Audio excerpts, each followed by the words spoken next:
One psalm a day, a psalm that speaks of courage, trust, and unshakable faith in the presence of God. Stay with me and let us walk through its beauty together. Psalm 27. The Lord is my light and my salvation. Whom shall I fear? The Lord is the stronghold of my life. Of whom shall I be afraid? When the wicked advance against me to devour me, it is my enemies and my foes who will stumble and fall. Though an army besiege me, my heart will not fear. Though war break out against me, even then I will be confident.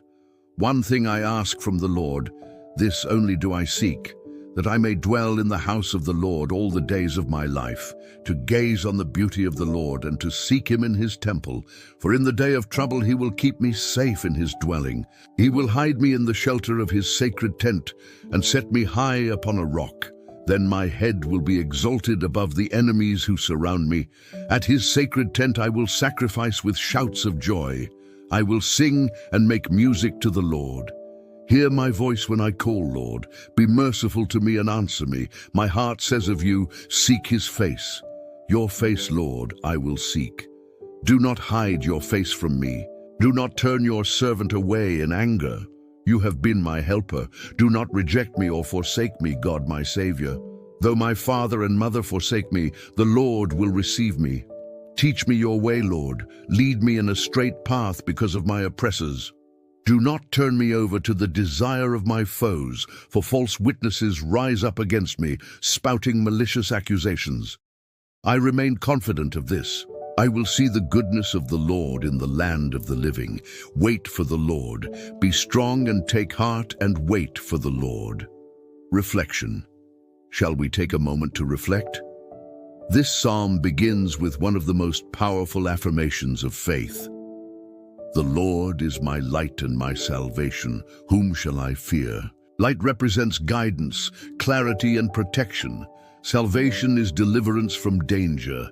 Together they form a shield for the soul. Fear is a natural part of life, but this verse reminds us that when God is at the center, fear loses its grip. Even when circumstances look overwhelming, his presence is the fortress we can lean on. David speaks of enemies, armies, and battles, yet his confidence remains unshaken. Why? Because trust is not built on the absence of trouble, but on the assurance of God's presence. The heart of the psalm rests on one beautiful desire. One thing I ask from the Lord, that I may dwell in the house of the Lord all the days of my life. This longing reflects a soul anchored not in possessions or power, but in communion with God. When storms come, the psalmist believes he will be hidden in God's shelter and lifted upon a rock. That rock is stability, safety, and strength, images of God's unchanging nature. Notice how worship emerges even in hardship. I will sacrifice with shouts of joy. I will sing and make music to the Lord. Praise becomes an act of defiance against despair. There is also vulnerability here. Do not hide your face from me. Do not reject me. It shows that faith does not deny human fragility. It is a dialogue with God, honest and raw. Perhaps the most tender line is, though my father and mother forsake me, the Lord will receive me. Even if the closest bonds in life break, God's love remains steadfast and unshakable. The psalm then becomes a prayer for guidance. Teach me your way, Lord. Lead me in a straight path. It is a reminder that God not only protects but also directs. And finally, the psalm closes with hope. I remain confident of this. I will see the goodness of the Lord in the land of the living. Not just in eternity, but here and now, God's goodness will be revealed. The call is clear. Wait for the Lord. Be strong and take heart and wait for the Lord. Waiting is not passive.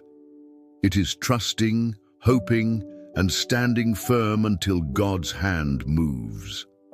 This psalm teaches us courage in the face of fear, trust in the midst of uncertainty, and hope in the waiting. When life feels like a battlefield, let us remember, the Lord is our light, our salvation, and the stronghold of our life. Whom shall we fear?